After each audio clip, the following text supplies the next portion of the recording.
Hello, hockey skaters and goalies around the world, and welcome back to another edition of The Ride to the Rink. It's Mike and Lee with you today. Let's talk about stats. Stats. You are either one of three people. You are enamored with stats. You look at your stats all the time. You go on your league website, see how many points you got, see assists, goals, plus, minus, save percentage. You might be looking at shots against, or you might be someone in the middle, like maybe you look once in a while just to see where you're at. Or maybe you're someone who just doesn't look at all. You don't care. Stats are not a thing for you. Wherever you're at on that journey, we're going to talk to you about stats a little bit today. Mike is going to lead us off with some thoughts about stats and why they are important and why they matter, but there's a right way and a wrong way to do it. Yeah, maybe you're one of those players that's afraid of the stat because it exposes something about your play. But so think about this as a player. If your coach is using statistics, shots on goal, back checking, checks, turnovers, whatever stat line your coach likes to use it. And again, if it's just goals, assists, penalty minutes, maybe a little plus minus in there. I think as a player, you want to find a way to use the stats that are giving to you in a way that helps you. Right. I mean, obviously it could give you the chance of saying, oh, wow, I'm really struggling in these areas of the game, but wow, this other stat is showing that I'm doing something that's benefiting my game and benefiting the team. So you can't just use, just don't use the stat that the coach is giving you in a one-dimensional way. And what I mean by that is you figure out where in the game that stat is being, captured, and then how is it affecting you? And then what can you do with that stat? Like, how can you say, wow, that's something I can use in my own game to help me improve the way I play, whether it's you have to improve something, like you have a stat that says I have the most turnovers on the team, or maybe there's a stat that says I have the most goals on the team. Okay, well, use those stats to help you become a better player. If your coach is using them, I think that's awesome, personally, because I think when you get to see, kind of how you fit into the game outside of just I felt good today, that can help you really define who you are as a player. Yeah, I love it, Mike. I mean, look, I like to say too, stats are the great unveiler of positives and negatives in the team game and the individual game, right? So they're an opportunity. What I would say too, just building on the emotional side of this, is if you're just looking at something like goals, points, assists, and let's say, look, maybe you got a lot, right? Like, that's great. I'm not taking away from that, but you can't only look at what's positive, right? If you really want to grow as a player, you got to look at all the stats, because I'll give you a famous one, right? Let's say you have 40 goals on the season and your plus minus is 2, right? Well, that means you're getting scored on just as much as you're scoring. And while goals are great, it means that you're not having the impact you think you might be having on the team as an individual, and coaches should be noticing that, right? Now, look, plus minus, and for those kids who don't know, a plus minus is you get a plus when you're on the ice for a goal scored by your team. You get a minus if a goal is scored against while you're out there. There's no plus or minus on special teams or special situations. And it's a little bit of a dated stat now. I will say that, right? With the way stats are done today, it's a bit of a date. It's an older stat, but it's a good one to follow at a young age, because it gives you a gauge on your offensive and defensive ability, right? That's a great stat to tell you if you're playing both ends of the ice. It's an important stat, right? Now, when you get older, and sabermetrics and things comes in, you can get. I'm not going to mention all those stats, but they're very deep, okay, and they can really unveil things. But the best players in the world will look at those stats, not just the positive ones, but the ones that will teach them something. One that comes to my mind, Mike, is Sidney Crosby, old man Sidney Crosby now, who in his first year did not have a great faceoff percentage.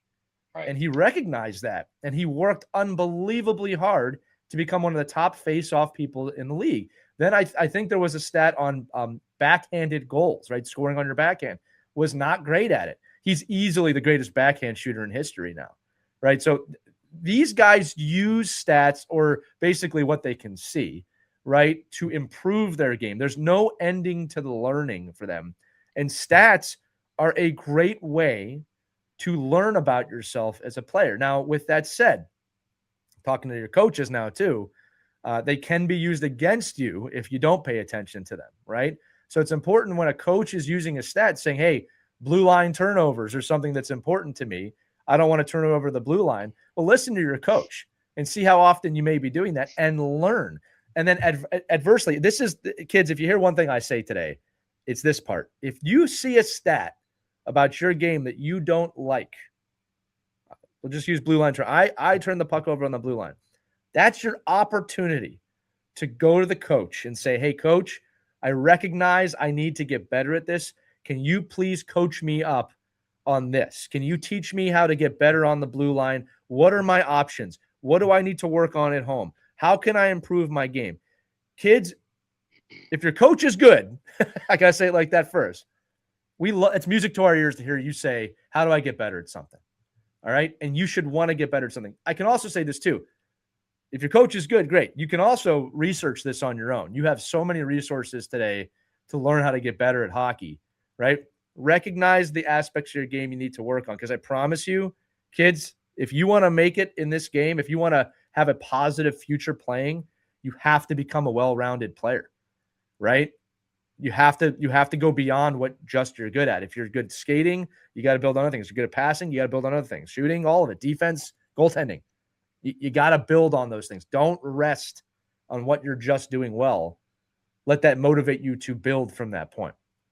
Mike, did you have any other thoughts on that? I talked a lot there. No, just it's all really. Don't get hung up on stats. Also, it's like, because sometimes like we all have the player that has 50 more goals than everyone else, but they're not scoring when it matters. You'll especially high school hockey players nowadays, right? You'll see they'll be winning 10-1 and the kid will still be on the ice scoring his 7th goal. Yeah. I'm like, but score when it matters and use the stats when it matters. Like, be that player that understands that, hey, listen, I wasn't on the ice. We lost 8-7. Now, if you're an individual, I'm not saying you have to, not think about the team, but if you lost 8-7 and you were only on the ice for 1 goal against, right, you did your job. I mean, you'll understand that, and good coaches will recognize 100%. that in a player. 100%. And I think so. Don't get hung up on, oh, this guy has more goals than me. This person has more assists than me. It's really, when are you scoring? When are you making the plays? When are the negative plays and the positive plays? Because that also tells a picture. And I think as you get older, that's what recruiters are really looking at. They're looking at, they're not looking at the stat itself. They're looking at, how do you perform within the team game? And when are you making those positive plays or negative plays in relation to the game? And that's where stats can really help you, if you know how to read them and look at them and use them to your advantage. Yeah, I love that, Mike. And kids, I'm going to echo it too. The stats are the stats. The game is the game. You got to play the game, right? Like, there's no stat that you see. Stats are in the past too, right? Stats have already happened. They're not doing anything for you now. It's how you show up and play. And kids, I will say this too, that I will promise you, and Mike, you tell me if you can back me up on this if you want. Yeah. I promise you that if you become a well-rounded player, the right coaches in the future will notice that if you're playing at a high level, right? If you are well-rounded, and like Mike said, you are not getting scored on, and you are not a liability, and you're a player of impact, whether you're scoring or not, that will get noticed by high-level coaches. Buy into that side of the game. All right? We look for that. Mike there are many defensemen in the NHL right now that have no points. Right. But guess what? They will get put on the ice every single time their team is up by a goal and there's a face-off in their end. Right. Every time. Right. So just be aware of who you are as a player, how you contribute as a player, and don't get hung up on the stats. But if you are a stat geek and a stat hound, then use it to your advantage to make yourself a better player. I love it. We'll end it on that. This has been a wonderful edition of the Ride to the Rink. I don't have the stats on this episode, but I hope that you listen to it, kids. And remember, wherever you're on your hockey journey, we believe in you. You should too. For Mike, I'm Lee. We'll see you on the next Ride to the Rink. Take care, everybody.